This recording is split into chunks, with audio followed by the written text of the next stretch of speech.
All right, Daisy, you think we should start this? We'll have fun.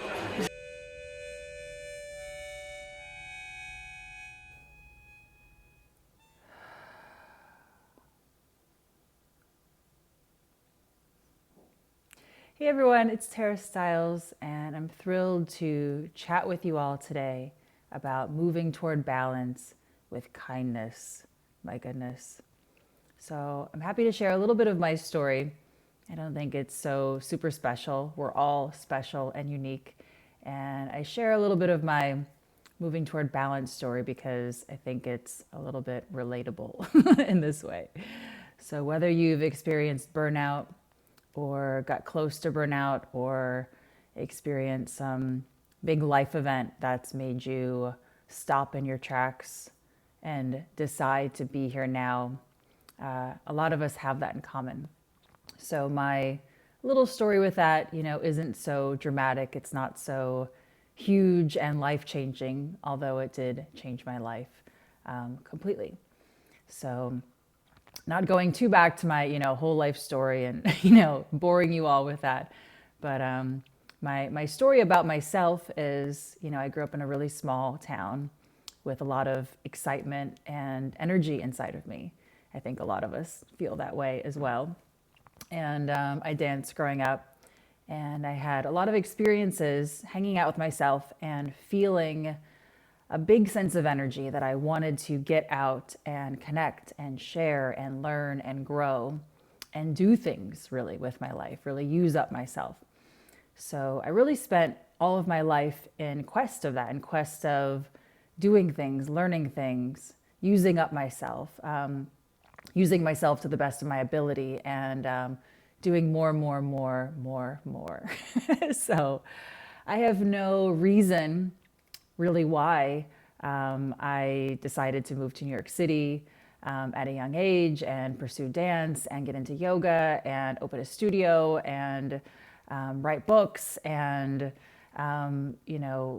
join a community of yogis and partner with different companies and come up with things. And these are not things that happen to me. These are things that I sought out in a way. And I know that feeling is also relatable. I've had lots of conversations with friends and folks around the world who feel the same thing.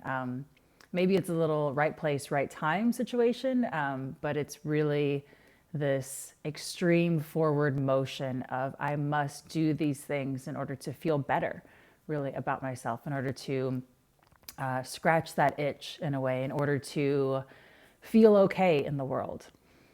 So that was my story for a really long time. I remember going home for the holidays. Most of us aren't home for the holidays right now, or a lot of us aren't, and I'm not. I'm at home with Mike and Daisy, but not with my extended family.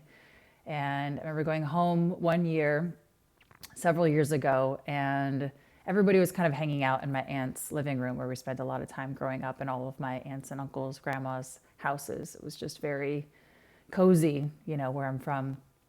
And when I was a little kid, we used to fall asleep on the couch. My cousins and I, we'd pass out and we'd be, having slumber parties and all of that. So everybody was kind of hanging out in the living room chatting. And there's Tara over in the corner, super, super busy, the one who got away to New York, all these things, whatever. They love to make fun of me for that. But I just passed out on the couch, right in front of everybody, just asleep for hours. I felt good. I felt okay to fall asleep, in the middle of the day with my family around.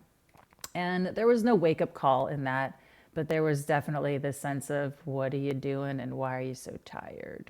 What's happening? Like, oh, I'm not tired. I'm fine. I'm excited. I'm doing all these things, blah, blah, blah. So that kind of exhaustion was part of me, but I still had so much energy. And I know this is relatable as well, that I was able to continue moving forward, doing things, creating partnerships with big companies and, getting more done, gathering community more, doing more things, writing more books, having more partnerships, going to more countries, exploring every single possibility that I could gather for myself, really to scratch this itch in a way. And there was an itch that needed to be scratched. And it's kind of like, oh, why? What's going on there?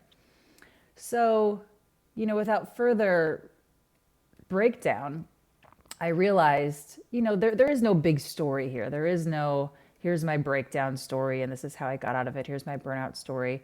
The story for me was, wow, I need to actually slow down, notice how I feel, and decide if the directions I'm moving in are the actual ones that I want to. There's nothing wrong with the things that I'm doing. I'm living my purpose. I'm excited about my potential. I have all this energy. I feel like I have these gifts given to me, and I need to go. I need to go, and do these things. But what I don't need to do is do them without reflection.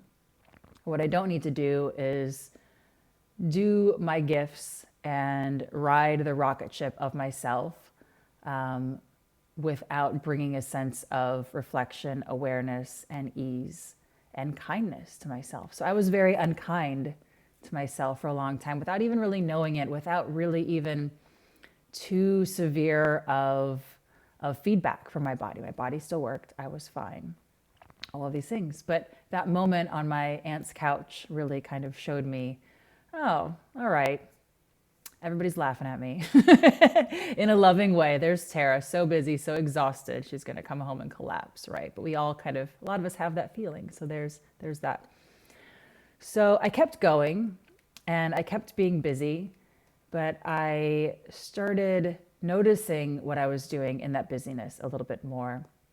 And what happened was I got more productive, which is strange. I got more effective. I got more efficient. Literally, I did these crazy things, these wild things where I would fly around the world every moment that I had an opportunity to go somewhere. I'd jump on and go. And then I'd fly right back. And then I'd fly to the next place and fly right back. And I didn't want to miss out on anything. And I didn't realize a silly thing that I could do was stay for a little bit of time. And see what else I could do instead of running away and running toward and running from and running toward and running from. I decided to stay. And in that staying in these places that I was traveling, whether it was Berlin or Paris or Tokyo or all around the US, staying for a few extra days allowed me to hang out with the folks that I really wanted to hang out with and learn from instead of running to the next event or scheduling the next event. These events weren't happening to me. I was creating them. I was creating my own missions. I create my own missions, so it's pretty interesting to think about it like that. So I said, well, this isn't going anywhere good without the kindness to myself. Something eventually will happen to me. I will get sick. I will be less effective. It's just not going to be fun anymore. So I really decided to be a little bit more reflective, be a little bit more kind to myself, and slow down. So I took some time off from writing books. I started to explore all of the East Asian arts that I love so much, but really started to put myself back into student mode even more. And I'm always in student mode. That's how I like to think of myself, as you're always improving. I'm always improving, otherwise you're not improving. But really pay attention, really ask questions, really treat everyone like a teacher, not just some people, but everyone. So I started to learn more about shiatsu from Sam Berlin. I started asking him more questions. I asked him if he would please teach more trainings so I could participate in them.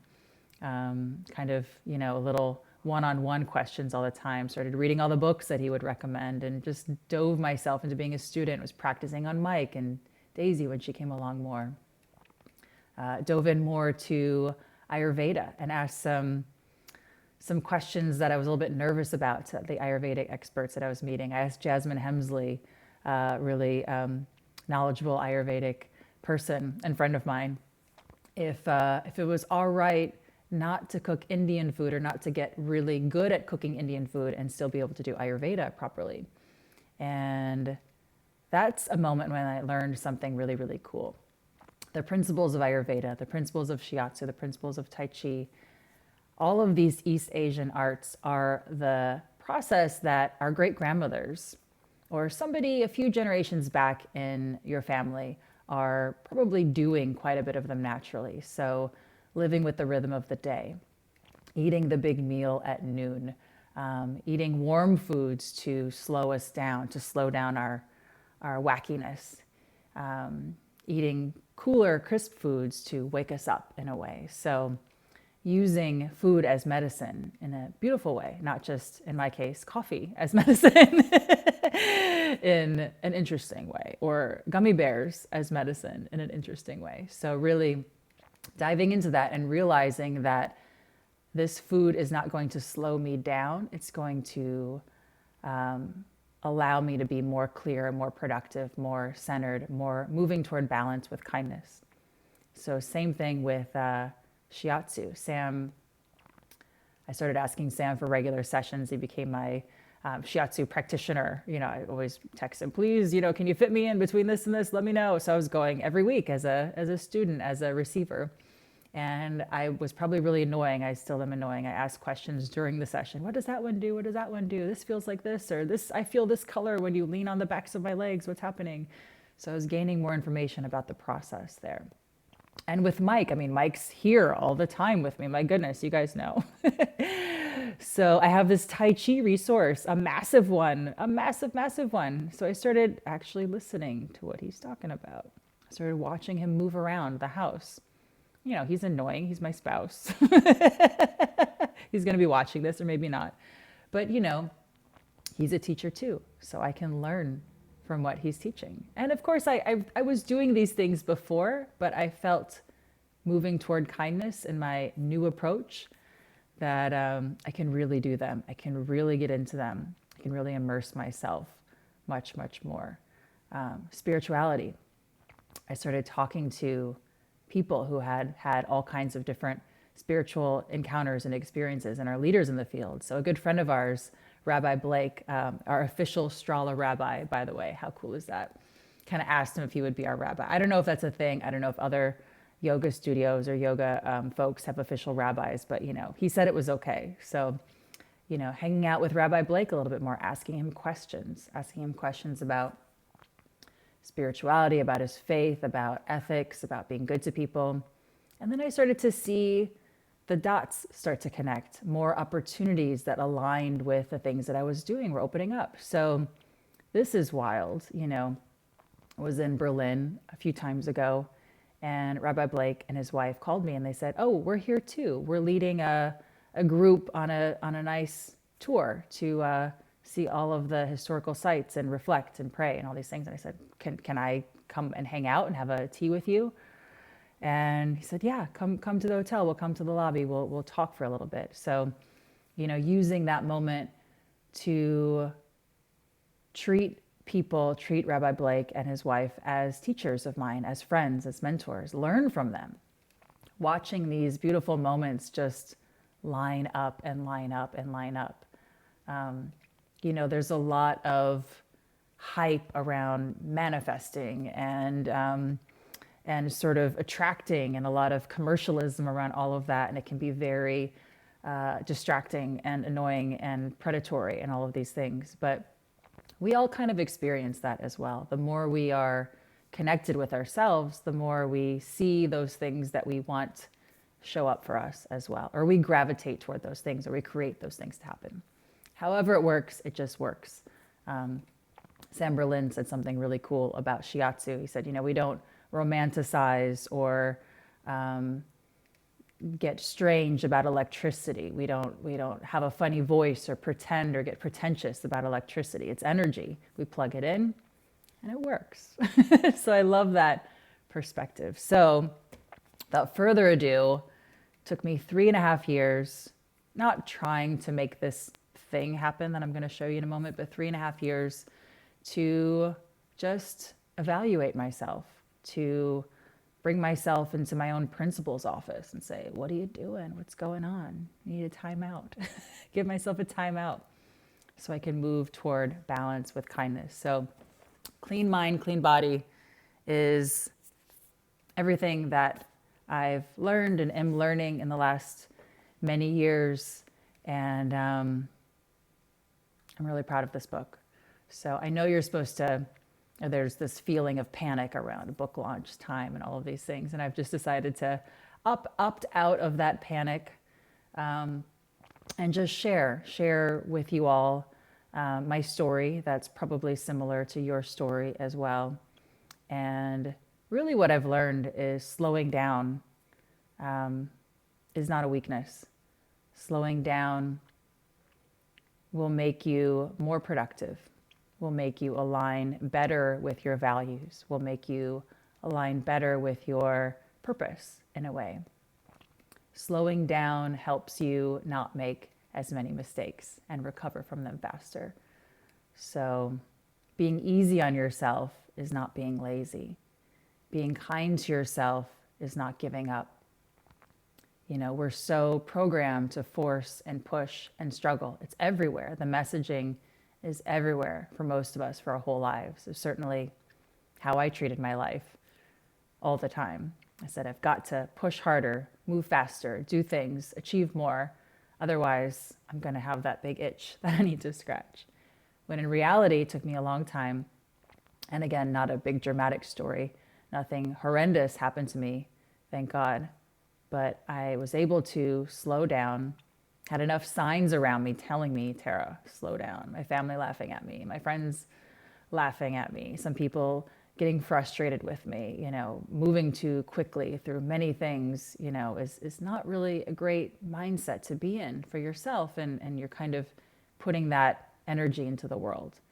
So moving toward balance with kindness is how I kind of theme my experience of life these days. And maybe this will help you. This is something that helps me quite a bit. If I'm feeling unkind to myself, a little frustrated and frazzled, I imagine when I move through space, I'm kind of tossing out garbage of my pockets and like leaving soda cans and candy wrappers and old shoes everywhere I go. I imagine that's what I give out into the world, right? Maybe someone will come up and clean up my mess, but I imagine energetically that's what's happening. And I really see that. I see that with my vision. And if I'm moving toward balance with kindness, there's no destination, but there's always a process. There's always a practice, which is all of the practices that we do with Strala, all of the arts that I've explored in clean mind, clean body, Ayurveda, yoga, Tai Chi, Shiatsu, feeling better, self-care, my goodness, meditation, all of the things. But all of the things only work when you are the main ingredient. So when I move with kindness to myself, I visualize I'm unveiling piles of flowers out of my pockets. I'm walking and the air is becoming better for everyone around me. I'm opening doors and saying one of my favorite words in Japanese, dozo, you go first. It's okay, I've got time. So maybe that'll help you in a way. When you walk around the world and let go, release flowers into the world, when you move around space and the air becomes more crisp, that's you moving in alignment with yourself. That's you moving toward balance with kindness with yourself. You deserve that. You deserve to feel better. And what happens when you do that? Well, you can just have that visual. What would happen if you walked around town and you emptied out your pockets and you had endless flowers that just kept emptying and emptying and emptying, and the air became more breathable and beautiful and crisp everywhere you went? Well, people would be pretty happy with you. People would love to connect with you. Animals will come up to you and hug you and say hi and say, how's it going? I just want to stand next to you. I want to be with you. I want to lean on you. I want to help you. And in my experience, that's real. It's not just a visualization, it's real. So the more that I walk around my life connected, moving with kindness with myself, the more I feel better, the more I feel connected to my purpose. And the beautiful aspect is the more the world around me also improves just by being myself. And by definition, that's a guide. A guide is someone who has been somewhere before and is simply showing others by example. And I love that. We don't have to convince and pull and be angry about and teach other people the things that we know.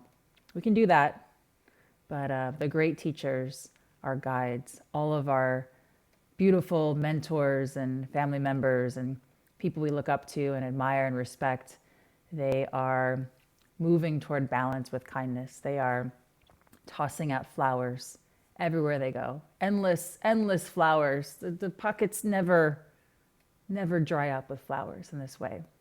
So you have access to that. That's your birthright. That's who you are inside. And I'm pretty sure of that. If I'm sure of anything, I'm sure that you're awesome. So thank you for spending this time with me here today. And I hope that helps you feel a little bit better. Thanks for all your support of me, of our family, of our community along the way. And look forward to spending more time with you and leaning on each other and walking around, tossing out flowers together, breathing in the crisp air. So lots of love. Take care and see you soon.